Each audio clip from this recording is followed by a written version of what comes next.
Alrighty. Diving into our first match of the Brutality League. Up against All Who Wander, Phoenix Star here. Let's go ahead and roll die. Uh, I won the die roll. Oh, yep. So, this is kind of exactly what we were looking for. This is going to be Cultivator into Brutality into Budding Companion.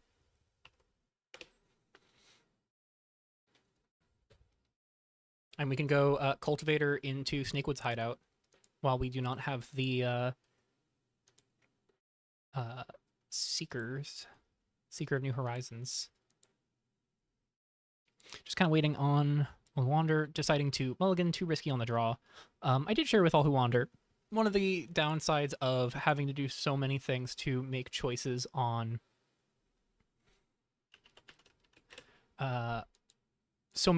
like scripting for the guides is it really ate into my prep time for actually getting to play Eternal. So I'm a couple days behind everybody, but it sounds like the meta is still largely settling. So I have time to try and catch up to everybody here.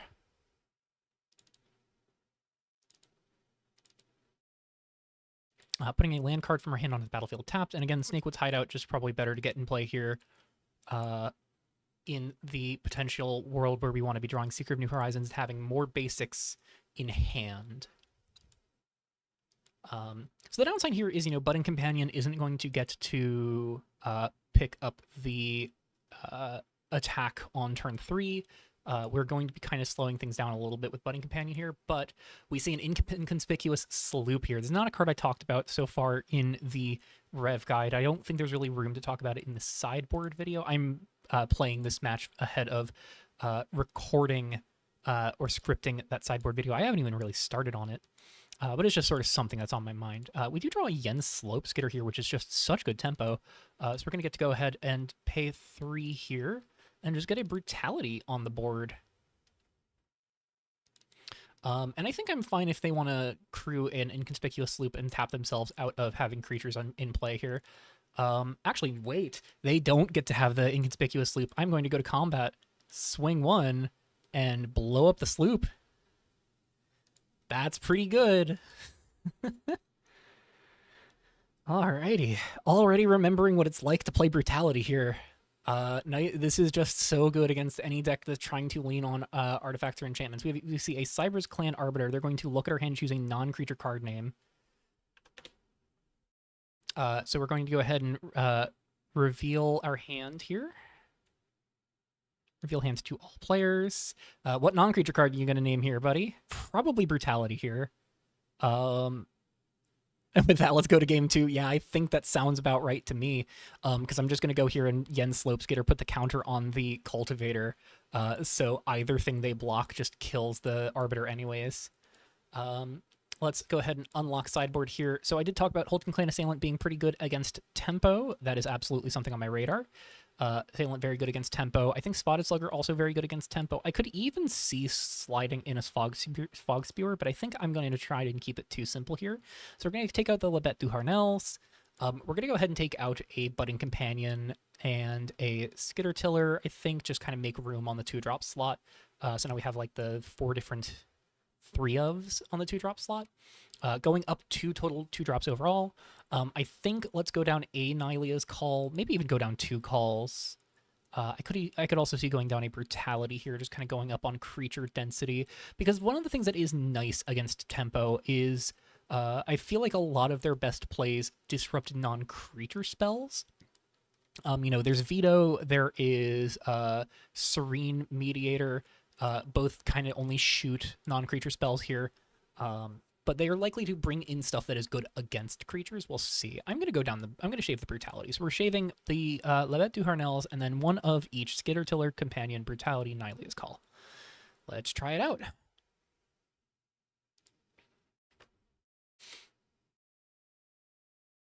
Love being 6 minutes into the lobby and already on game 2.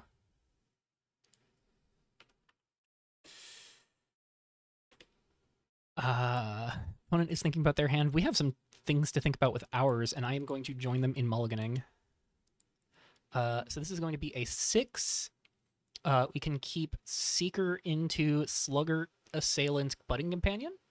Yeah, I like that. Ship Call to the bottom, I think. As much as getting a companion flipped seems really good against them, I think I would rather just have something happening. So they're going to shock in the Luxurious Estate here. Tells me they're probably going to be holding up a 1-drop removal spell, so let's go ahead and just play a Forest into Seeker of New Horizons, see what they have to say about that. Just an okay. Going to go ahead and pass. Estate tapped. For a Sleeper Strix, going to go ahead and tap the Seeker of New Horizons. That sounds fine by me, because this tells me that either I'm going to be playing this Spotted Slugger. Oh, I'm going to be playing this Holton Clan Assailant into the Smuggling Kingpin. I will take one. So Smuggling Kingpin is going to get ticking here. Nothing to play on their second main phase, so we're going to get to untap here. Draw. We draw Skitter Tiller. Another 2-drop is kind of interesting. Go ahead and play the Forest. Get a counter on Seeker of New Horizons. And we can look at Spotted Slugger, or we can look at Holton Clan Assailant. I think I'm going to go to combat, kind of force the issue on the Smuggling Kingpin here. We could try and just run out the Spotted Slugger, but I think I want to have the Holton Clan Assailant up. So move to start a combat. Do they have any responses? Just kind of go in for the 2. They're just going to take it. Main 2. Let's Assailant here. This is one of the things that I really do love about this particular deck is there is so much creature play we can do in the sideboard. We get an okay. I'm going to attempt to fight Smuggling Kingpin. Ferocious Flame on our Seeker of New Horizons. I was right about a removal spell being held up there. That is going to pick off the Seeker, but we are going to trade creatures there, and I think I do come out on the better end of this deal, because now they just have a Sleeper Strix, they have 2 cards in hand, and we have some haymakers coming down here. Yep, they're going to get in for 1, perfectly fine by me. They draw a land. So we'll untap, draw. We hit an Ever-Gnawing Rat. I would love to try and squeeze that in at some point. I could try and squeeze that in now, I guess. I could go Thorngrafter, Ever-Gnawing Rat. I could even go Thorngrafter first, try and give it reach. The temptation to go Spotted Slugger here is very high, but I think I want to try and wait until I know that I am more in the clear to go for the Slugger here. So it's a matter of Skitter Tiller, Companion, or try and go for the double 1-drop. And I think I'd like to go for the double 1-drop here. So we're going to try for an Ever-Gnawing Rat. See what they have to say about that.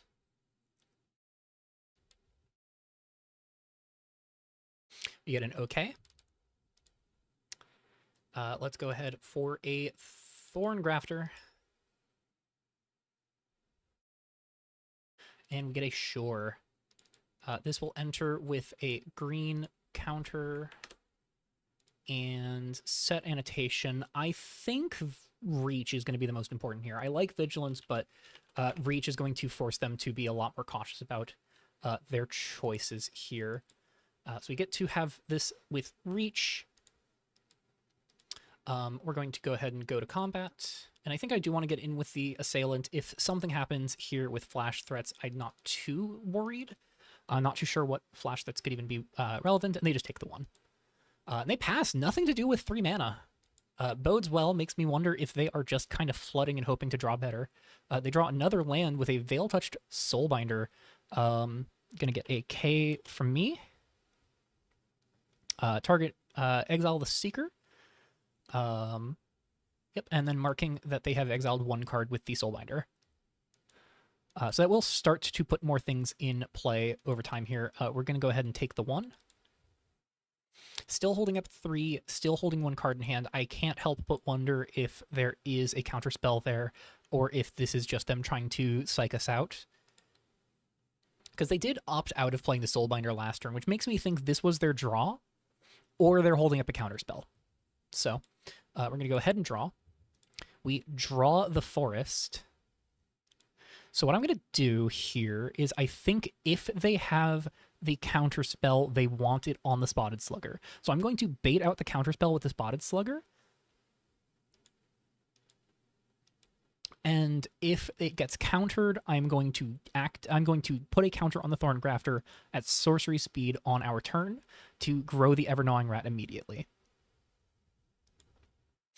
So, because right now this is enters or attacks, and this thing is not going to be able to attack safely, so it probably will not be getting to make the spirits. So let's... We could also go Budding Companion. Actually, you know what? I think Budding Companion would eat the counterspell much more reliably. So here we go. Do they have the counterspell for Budding Companion? We get an okay. I would like to... I'm going to declare intent to move to start of combat. Because if they have something like a Ferocious Flame here, they want to do it on the Ever-Gnawing Rat now, unless they really don't care about it getting the counter. So we're going to move to start a combat. This is going to trigger because we have a 2/2 in play. We will get a counter on the Ever-Gnawing Rat, and then go to attacks. And I think we're just going to get in with the Ever-Gnawing Rat here.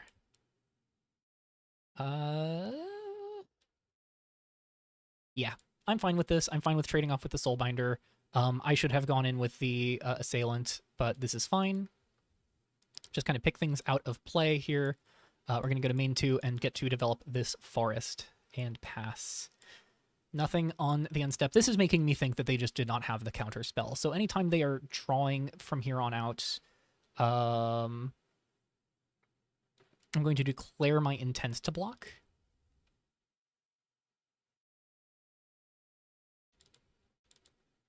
Attempt to put a counter on it. So 1 damage marked on the Thorn Grafter. Spellbane Sentinel to price us out of non-creature spells. Interesting. Going to go ahead and draw for our turn. That is going to give us the ability to play Spotted Slugger and Skittertiller here. So let's go ahead and play a forest. Pay green for Spotted Slugger. And I have a feeling this is going to probably be curtains for our opponent. Let's go to combat and turn our field sideways. So that's going to be counter on the Budding Companion. They're flashing in Serene Mediator here. That is a K for me. And are we going to see double block? Could be double block on the Budding Companion. Could be a trade with the Spotted Slugger, just take 6. That might be a trade with the Spotted Slugger, go to 6, or take 6.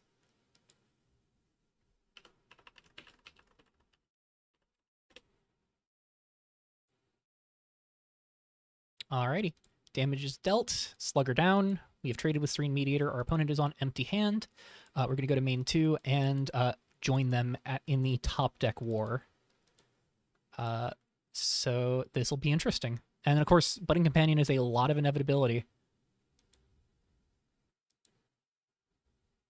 As it stands, our board is currently lethal if they do not block. So they are in a pinch here.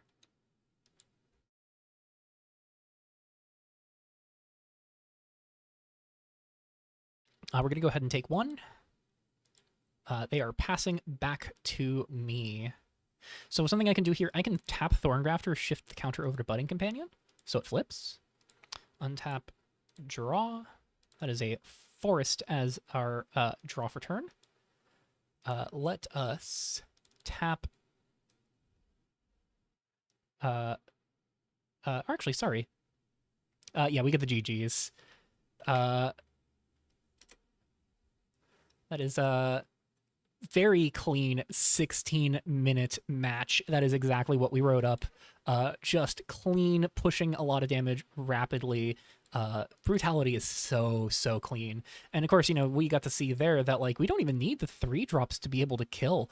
Skull and Weaver Brutality just so good. So can't wait to dive into the next game. We'll see you there.